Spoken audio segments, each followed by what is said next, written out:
General knowledge আড্ডা চ্যানেলে তোমাদের সকলকে স্বাগত।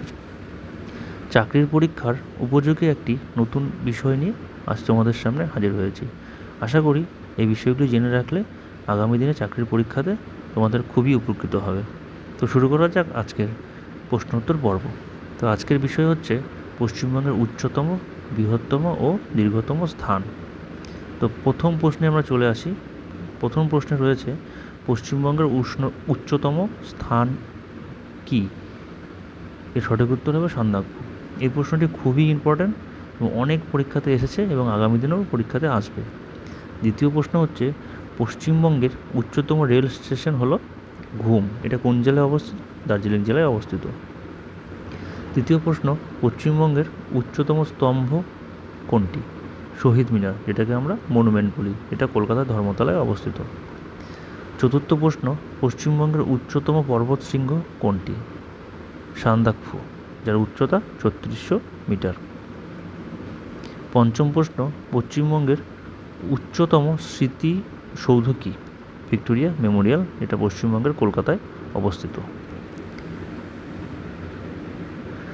নেক্সট প্রশ্ন পশ্চিমবঙ্গের উচ্চতম সেতু কোনটি? এর উত্তর হবে রবীন্দ্র সেতু। সপ্তম প্রশ্ন পশ্চিমবঙ্গের বৃহত্তম সড়ক সেতু কোনটি? রূপনারায়ণ সেতু, কোলাঘাট। অষ্টম প্রশ্ন পশ্চিমবঙ্গের বৃহত্তম বিশ্ববিদ্যালয় কলকাতা বিশ্ববিদ্যালয়। নবম প্রশ্ন পশ্চিমবঙ্গের বৃহত্তম সড়ক গ্র্যান্ড ট্যাঙ্ক রুট, এটা হচ্ছে জিটি রোড। দশম প্রশ্ন পশ্চিমবঙ্গের বৃহত্তম অস্ত্র কারখানা ইছাপুর গান অ্যান্ড সেল ফ্যাক্টরি। এই কোশ্চেনটাও কিন্তু বিগত দিনের পরীক্ষাতে এসেছে। তো এই বিষয়গুলো তোমরা জেনে রাখলে তোমাদের আগামী দিনের পরীক্ষাতে অনেক উপকার হবে এবং এখান থেকে প্রশ্ন তোমরা পেতেও পারো। 11তম প্রশ্ন পশ্চিমবঙ্গের বৃহত্তম স্টেডিয়াম যুবভারতী ক্রীড়াঙ্গন।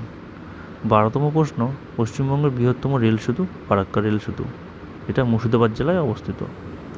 13 নম্বর প্রশ্ন পশ্চিমবঙ্গের বৃহত্তম বিমানবন্দর নেতাজি সুভাষচন্দ্র বোস আন্তর্জাতিক বিমানবন্দর কলকাতায় অবস্থিত। 14তম প্রশ্ন পশ্চিমবঙ্গের বৃহত্তম মেলা গঙ্গাসাগর মেলা দক্ষিণ 24 পরগনার সাগরদ্বীপ। 15তম প্রশ্ন পশ্চিমবঙ্গের বৃহত্তম জলাধার টালার ট্যাঙ্ক, এটা তৈরি হয়েছিল 1911 সালে। এটাও খুব ইম্পর্ট্যান্ট প্রশ্ন। 16তম প্রশ্ন এবং শেষ প্রশ্ন পশ্চিমবঙ্গের দীর্ঘতম বাঁধ ফারাক্কা বাঁধ। এখানে আমি যে প্রশ্নগুলি তোমাদের সামনে নিয়ে আসছি সেগুলো একদম বাছাই করা, চাকরির পরীক্ষায় আসার জন্য একদম উপযোগী।